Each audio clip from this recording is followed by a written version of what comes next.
ഗുരുദേവോ മഹേശ്വരഃ ഗുരു സാക്ഷാത് പരം ബ്രഹ്മ തസ്മൈ ശ്രീ ഗുരവേ നമഃ. ഓം സദാശിവസമാരംഭാം ശങ്കരാചാര്യമധ്യമാം അസ്മദാചാര്യപര്യന്താം വന്ദേ ഗുരുപരമ്പരാം.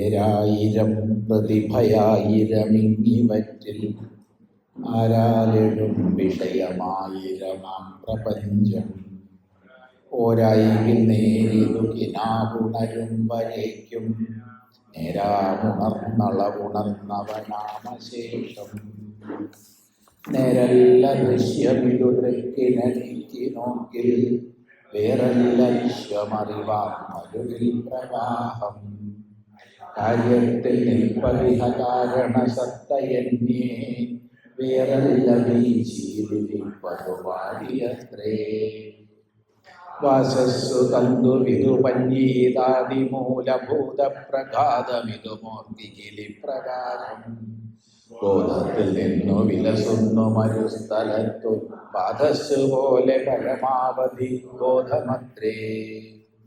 വൃത്തിസ്ഥമാമറിവിൽ വിശ്വവുമില്ലതിൻ്റെ സത്താം പിതാം അവിദ്യതുമില്ല വിളക്കുവന്നാൽ അതിക്കിലെങ്ങും ഇരുളിൽ ഉടനങ്ങ് വർത്തിവിട്ടാൽ വിളക്കു പൊലിയിരുളും വരുന്നു.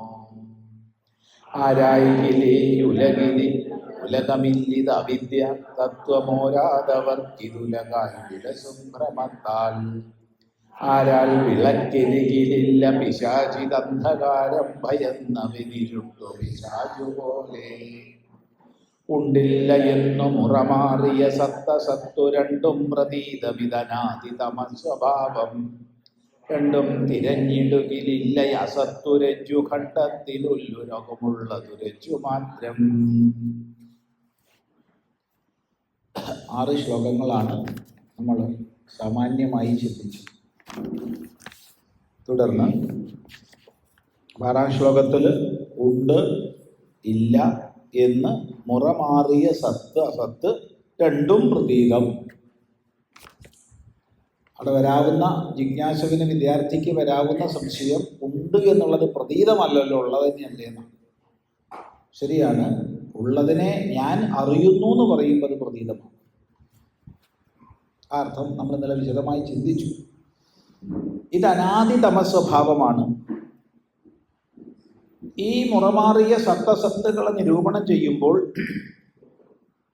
ഇല്ല സത്ത് ഏതുപോലെ രജ്ജുഖണ്ഡത്തിൽ ഇല്ല ഉരകം, കയറിൻ്റെ കഷ്ണത്തിൽ പാമ്പില്ല, പിന്നെയോ ഉള്ളത് രജ്ജു മാത്രം.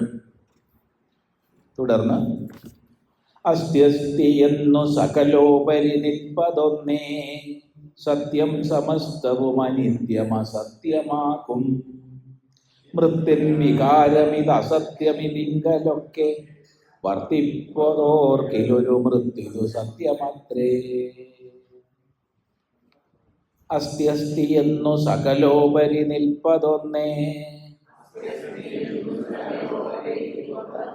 സത്യം സമസ്തവും അനിത്യമസി അസത്യമാകും മൃത്യൻ വികാരമിത് അസത്യമിതിങ്കലൊക്കെ വർത്തിപ്പതോർക്കിലൊരു മൃത്യു സത്യമത്രേ.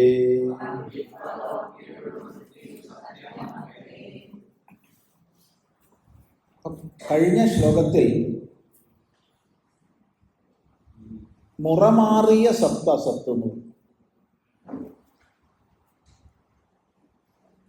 ആവിർഭവിച്ച് താൽക്കാലികമായി നിലനിന്ന് നശിച്ചു പോകുന്ന ദൃശ്യവർഗങ്ങൾ, അതാണ് വിശ്വം അഥവാ പ്രപഞ്ചം. അതിൻ്റെ ഭാഗമാണ് നമ്മുടെ ശരീരമായാലും ഇന്ദ്രിയങ്ങളായാലും മനസ്സായാലും ബുദ്ധിയായാലും ഒക്കെ.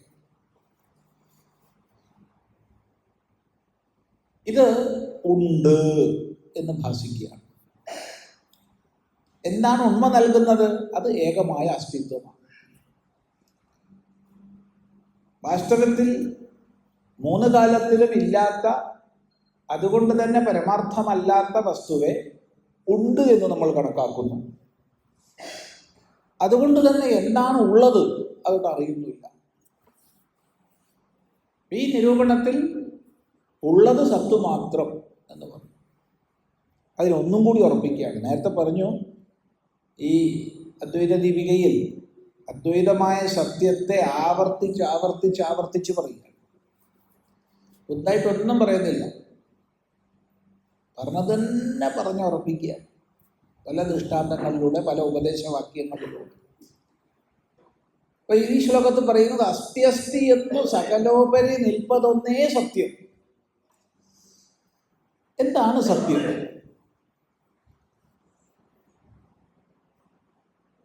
നമ്മൾ ഇന്നലെ ചിന്തിച്ചു, ഒരാൾ വേദാന്തത്തിൻ്റെ സാരസർവസ്വം എന്ന രീതിയിൽ ബ്രഹ്മസത്യം ജഗൻ മിഥ്യ എന്ന് പറഞ്ഞു. ശരിയാണ്. വേറൊരാൾ വന്ന് പറഞ്ഞു ബ്രഹ്മസത്യം ജഗത് സത്യം. പ്രത്യക്ഷത്തിൽ നോക്കുമ്പോൾ രണ്ടും ഭിന്നമായി തോന്നും, വിരുദ്ധമായി തോന്നും. പക്ഷെ രണ്ടും ഒരുപോലെ സത്യമാണ്. രണ്ട് വാക്യങ്ങൾ ഏതർത്ഥത്തിൽ പറഞ്ഞു എന്ന് മനസ്സിലാക്കിയാൽ മതി. ജഗൻ മിഥ്യ എന്ന് പറയുന്നത് അധിഷ്ഠാനമായ സത്യത്തിൽ നിന്ന് ഭിന്നമായി ജഗത്തില്ല എന്നുള്ള അർത്ഥത്തിലാണ്. എന്നാൽ ജഗത്തുണ്ട് എന്നുള്ള നമ്മുടെ അനുഭവ തലത്തിൽ എന്താണ് ഇതിന് ഉണ്മ നൽകുന്നത്? അത് സത്യമേകമാണ്. ഈ നിലയ്ക്കാണ് നമ്മൾ സമന്വയിപ്പിക്കേണ്ടത്. അവിടെയാണ് ഈ ശ്ലോകം അസ്തി അസ്തി എന്നു സകലോപരി നിൽപ്പതൊന്നേ സത്യം. ഞാനുണ്ട്, അഹമസ്മി. നീയുണ്ട്, ത്വമസി. വൃക്ഷമുണ്ട്, വൃക്ഷമസ്തി. അല്ലെങ്കിൽ ഗൃഹമസ്തി, വീടുണ്ട്, അതുണ്ട്, ഇതുണ്ട്, വെള്ളമുണ്ട്, തീയുണ്ട്, കാറ്റുണ്ട്. കോടാനുകോടി പദാർത്ഥങ്ങളെ സംബന്ധിച്ച് നമ്മൾ ഉണ്ട് ഉണ്ട് ഉണ്ട് എന്ന് പറയുന്നുണ്ട്. ഇല്ല എന്ന് നമ്മൾ ഒന്നിനെ കുറിച്ചും പറയാറില്ല, ഉണ്ടോ? ഇല്ല എന്ന് പറഞ്ഞാൽ, ഇപ്പൊ ഇവിടെ ആനയില്ല എന്ന് പറഞ്ഞു എന്ന് വിചാരിച്ചു. അത് ആനയുണ്ട് എന്ന ഭ്രമത്തെ നീക്കാൻ വേണ്ടിയിട്ട് ആനയില്ല എന്ന് പറയുന്നു എന്നല്ലാതെ ആന ഉണ്ട് എന്നവിടെ അർത്ഥമില്ല.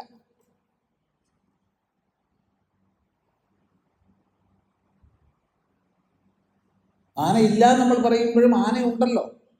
ഉള്ള ആനയെ സംബന്ധിച്ചാണല്ലോ ഇവിടെ ഇല്ല എന്ന് പറയുന്നത്. അത്യന്തം ഇല്ലാത്തൊന്നിനെ കുറിച്ച് നമ്മൾ ആരും വ്യവഹരിക്കാറില്ല. അത്യന്തം ഇല്ലാത്തൊന്നിനെ പറഞ്ഞാലും, ഇപ്പൊ ശാസ്ത്ര ചർച്ചയിലൊക്കെ വരുന്നുണ്ട്, അത്യന്തം ഇല്ലാത്തതിനെ കുറിച്ച് നമ്മൾ പറയാറുണ്ട് ശാസ്ത്ര ചർച്ചയിൽ. ഉദാഹരണം, മുയൽക്കൊമ്പില്ല എന്ന് പറഞ്ഞു. ശശശൃംഗം നാസ്തി. മുയൽക്കൊമ്പില്ല എന്ന് പറയുമ്പോൾ അത്യന്തം ഇല്ലാത്തൊന്നിനെ കുറിച്ചാണ് ഇല്ല എന്ന് പറയുന്നത്. പക്ഷെ അവിടെ മുയലുണ്ട്, കൊമ്പുമുണ്ട്. മുയലുണ്ട്, മുയൽ എന്നൊരു ഒരു ഒരു മൃഗം, ഒരു ജന്തുവിശേഷമുണ്ട്. കൊമ്പ് എന്ന ഒരു അവയവ വിശേഷമുണ്ട്, ഇല്ലേ? പശുവിന്, കാളയ്ക്ക്, ആടിന്, മാനിന്, അങ്ങനെ പലതിനും കൊമ്പുണ്ട്. അപ്പോൾ ഉള്ള രണ്ടിനെ ചേർത്തിട്ട് മുയൽക്കൊമ്പില്ല എന്ന് പറഞ്ഞാലും അവിടെ അത്യന്ത അഭാവമല്ല.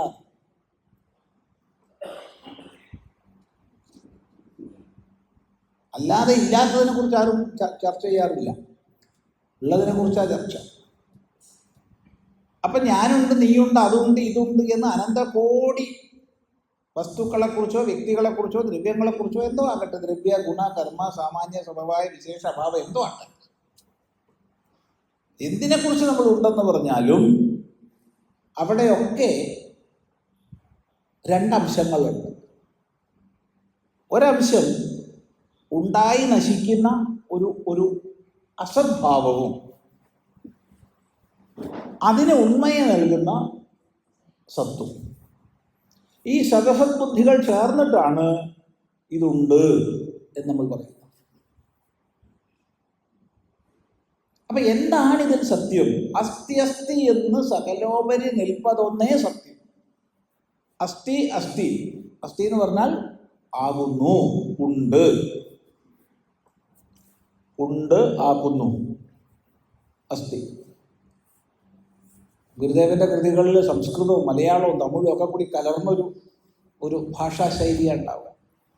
അസ്ഥി അസ്ഥി എന്ന് സകലോപരി നിൽപ്പതൊന്നേ സത്യം എന്ന് മലയാളമാണ്.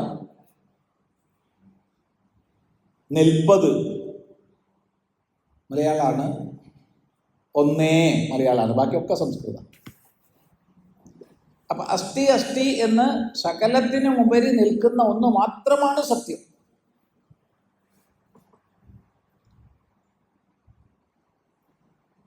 എന്താ സത്യം? ഞാനുണ്ട്, നീയുണ്ട്, അതുണ്ട്, ഇതുണ്ട് എന്നെല്ലാം പറയുന്നിടത്ത് ഉണ്ടെന്നുള്ളതാണ് സത്യം. അതെന്താന്ന് കണ്ടെത്താൻ പരിശ്രമിക്കണം. അപ്പൊ നമ്മളൊക്കെ ഞാൻ ഉണ്ടെന്ന് ദിവസം പറയാം, ഞാൻ ഉണ്ടെന്ന് അഭിമാനിക്കാറുണ്ട്. എന്തിനെ കൊണ്ടാണ് ഞാൻ ഉള്ളത്? ശരീരം ഉണ്ടെന്ന് പറയാൻ പറ്റില്ല. ശരീരം അനുനിമിഷവും മാറിക്കൊണ്ടേയിരിക്കുന്നതാണ്, ഞാൻ മാറുന്നില്ല. അനുനിമിഷം മാറിക്കൊണ്ടിരിക്കുക.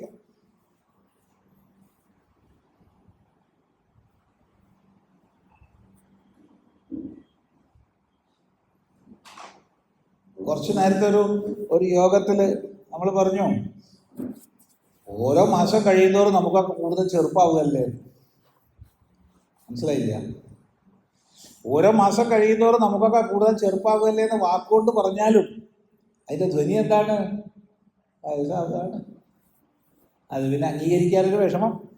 അപ്പം പറയുകയാണ്, നമ്മളൊക്കെ ഓരോ മാസം കഴിയുന്നതോറും ചെറുപ്പമാവുകയാണല്ലോ എന്ന് സമാധാനിപ്പിക്കുക. ദിവസം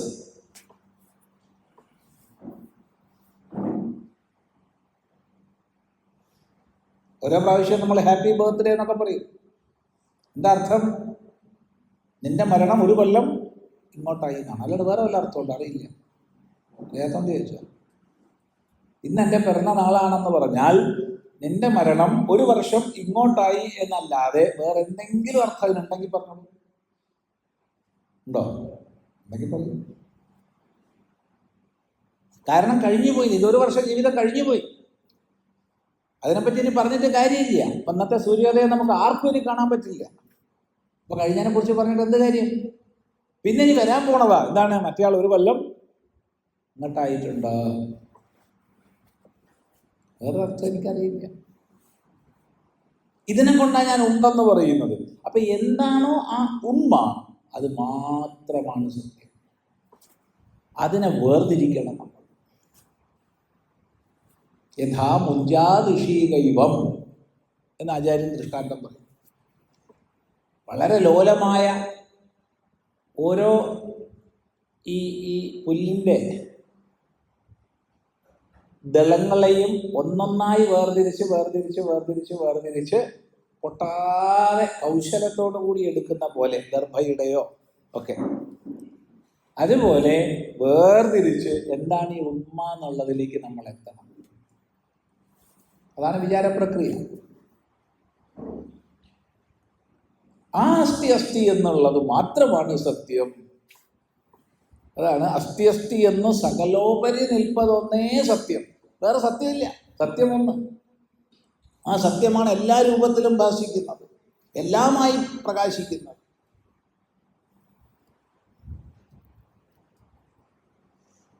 ഞാൻ ഉണ്ടെന്നുള്ളതും നീ ഉണ്ടെന്നുള്ളതും ആ ഉണ്ടെന്നുള്ളത് ഒന്നാണ്. ചിന്തിക്കുക. അതാണ് പറയുന്നത്, സമസ്തവും അസത്യമാകും. മറ്റെല്ലാം അനിത്യമാണ്, അസത്യമാണ്, അനിത്യമാണ് മറ്റെല്ലാം. ഈ അസ്തിത്വം ഒഴിച്ച് മറ്റെന്ത് കാണപ്പെടുന്നുണ്ടോ അറിയപ്പെടുന്നുണ്ടോ എല്ലാം എന്താണ്? അനിത്യം, അസുഖം, ലോകം. അനിത്യം, അസത്യം, അനിത്യമാണ്, അതുകൊണ്ട് തന്നെ അസത്യമാണ്. കണ്ടോണ്ടിരിക്കെ കാണാതാകും.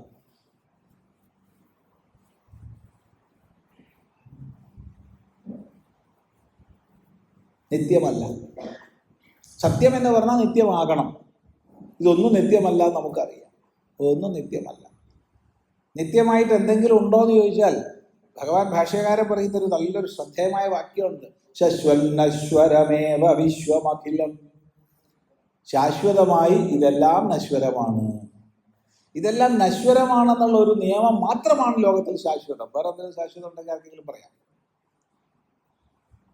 ഇതെല്ലാം നശ്വരമാണെന്നുള്ള നിയമമാണ് ശാശ്വതം, വേറൊന്നുമില്ല.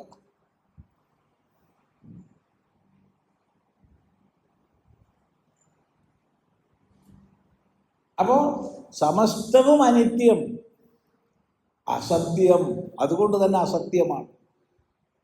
ഈ സത്യം എന്നുള്ളതിൻ്റെ ലക്ഷണം എന്താണെന്ന് ചോദിച്ചാൽ, ത്രിഷ്വപി കാലേഷു ബാധാതീതം, 3 കാലത്തിലും ബാധാരഹിതമായി നിലനിൽക്കുന്നതിനെ മാത്രമേ സത്യം എന്ന് പറയാൻ പറ്റൂ. അതെന്താ? അപ്പൊ നമ്മൾ സാധാരണഗതിയിൽ പറയുന്ന ഒരു വാക്കുണ്ട്, സത്യം പറയണം കേട്ടോ മകൻ, സത്യം പറയണം, സത്യമേ പറയാവൂ. എന്താ നിങ്ങളുടെ അഭിപ്രായം? സത്യം പറയാൻ പറ്റുമോ? പറയാൻ പറ്റാത്തത് ആകുന്നു സത്യം. ബാക്കി എല്ലാത്തിനെ കുറിച്ചും നമുക്ക് പറയാം. സത്യം പറയാൻ പറ്റില്ല. ആർക്കെങ്കിലും സത്യം പറയാൻ പറ്റുക പറഞ്ഞോളൂ.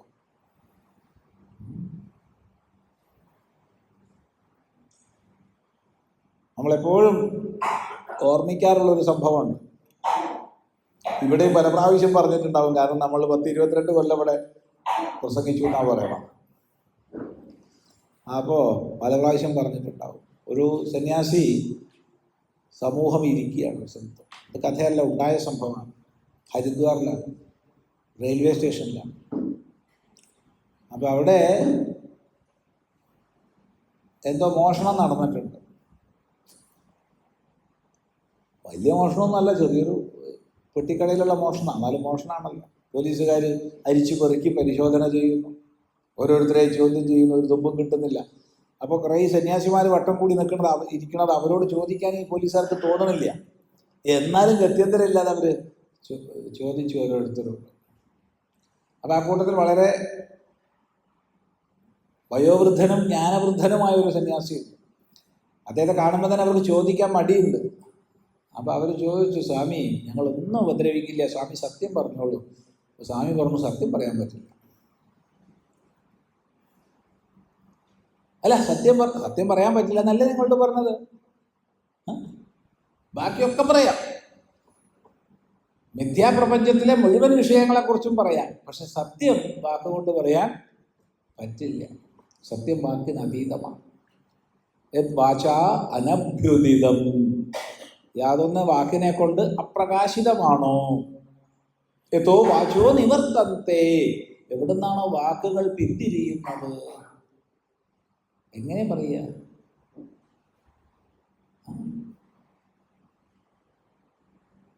അപ്പൊ നമുക്ക് പറയാൻ കഴിയുന്നത് മുഴുവൻ അസത്യമാണ്. സത്യം പറയാൻ കഴിയില്ല. ഞാൻ സത്യം പറയുന്നു പറഞ്ഞേക്കരുതേ.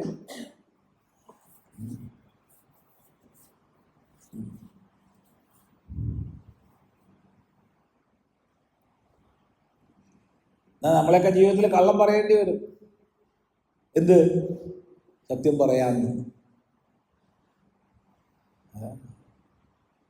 എനിക്ക് പറയേണ്ടി വന്നു. നിങ്ങളുടെ സത്യം തുറന്നു പറയുന്നതല്ല, എനിക്ക് പറയേണ്ടി വന്നു. ഒരു സാക്ഷി പറയാൻ വേണ്ടിയിട്ട് കോടതി കയറേണ്ടി വന്നു, സാക്ഷിക്കൂട്ടിൽ. അപ്പോൾ അവിടെ ഭഗവത്ഗീത വെച്ചിട്ടുണ്ട്. ഞാൻ സത്യമേ പറയൂ എന്ന് പ്രതിജ്ഞ ചെയ്യണം. അവരെ മനസ്സിൽ പറഞ്ഞാൽ മതി, അതുകൊണ്ട് കുഴപ്പമില്ല.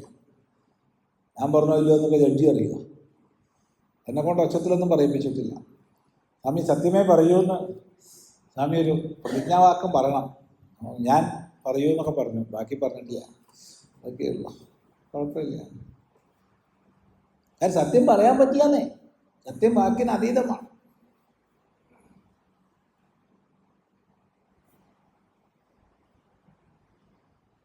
ജീവിതത്തിൽ ഒരു പ്രാവശ്യമേ കയറിയിട്ടുള്ളൂ. നാളെ ഇനിയിപ്പോൾ എത്ര കയറേണ്ടി വരുമെന്ന് അറിയില്ല. ഒരു പ്രാവശ്യമാണ് കോടതി കയറിയത്.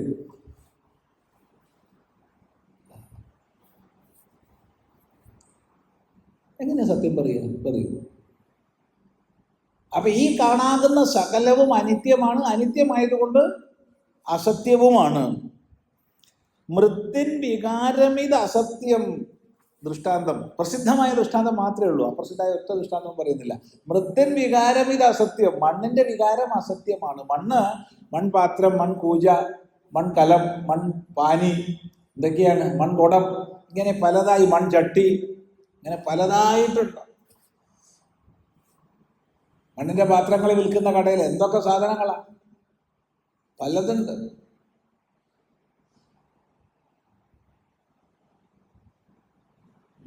പക്ഷേ ഈ വികാരങ്ങളൊക്കെ മൃത്തിൻ വികാരമിത് അസത്യം. ഈ മൃത്തിന്റെ വികാരത്തിന് സത്യത്വം ഇല്ല. അത് തട്ടിമുട്ടിയാൽ പൊട്ടിപ്പോയി. കുടം പൊട്ടി. ഇപ്പൊ കുടമുണ്ടോ? ഇല്ല. മണ്ണുണ്ടോ? മണ്ണ് അത്ര തന്നെ. മണ്ണിന് ഏറ്റവും ഇല്ല, കുറവും ഇല്ല. കുടം പൊട്ടി, ഇപ്പൊ കുടമില്ല. ശ്രദ്ധിക്കുക. അതാണ് മൃത്തിൻ വികാരമിത് അസത്യം. ഇതിങ്കലൊക്കെ വർത്തിപ്പതോർക്കിൽ. ഇതിലൊക്കെ വർത്തിക്കുന്നത്, നിലനിൽക്കുന്നത് ഓർക്കിൽ ഒരു മൃത്ത് സത്യമത്രേ. മണ്ണ് മാത്രം സത്യം. ഇത് ഏത് കാലം മുതൽ ആചാര്യന്മാർ ഉപയോഗിക്കുന്ന ദൃഷ്ടാന്തമാണെന്ന് അറിയില്ല. ഇപ്പോഴും ഇത് തന്നെയാ ദൃഷ്ടാന്തം. ഉപനിഷത്തിൽ പ്രസിദ്ധമാണ്. യഥാസോ മേഘേന മൃത്പിണ്ഡേന സർവം മൃണ്മയം വിജ്ഞാതം സ്യാത് വാചാരംഭണം വികാരോ നാമധേയം മൃത്തികേത്യവ സത്യം. ഹേ സൗമ്യ, മണ്ണ് കൊണ്ടുണ്ടാക്കിയ പലവിധ പാത്രവിശേഷങ്ങൾ ഒരു മണ്ണ് തന്നെയാണല്ലോ. പാത്രവിശേഷങ്ങൾ പലതായിരിക്കുമ്പോഴും മണ്ണൊന്നാണല്ലോ. അതുകൊണ്ട് മണ്ണ് മാത്രം സത്യം, പാത്രം എന്നുള്ളത് സത്യമല്ല. ഇതേപോലെ ധാരാളം പറയുന്നുണ്ട്.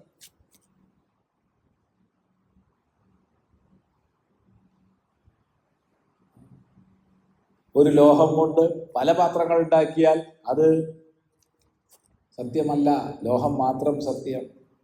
ഒരു കർഷണായസം കൊണ്ട് പലവിധം സാധനങ്ങൾ, കർഷണായസം എന്ന് പറഞ്ഞാൽ ഇരുമ്പ്, ഒരു ഇരുമ്പ് കൊണ്ട് പലതുണ്ടാക്കിയാൽ ആ പലത് സത്യമല്ല, ഇരുമ്പ് മാത്രം സത്യം എന്ന് അനേക ദൃഷ്ടാന്തങ്ങൾ ഉപനിഷത്തുക്കളിൽ തന്നെ ആയിരം കൊല്ലങ്ങൾക്ക് മുമ്പ് നമുക്ക് പറഞ്ഞു തന്നിരിക്കുകയാണ്.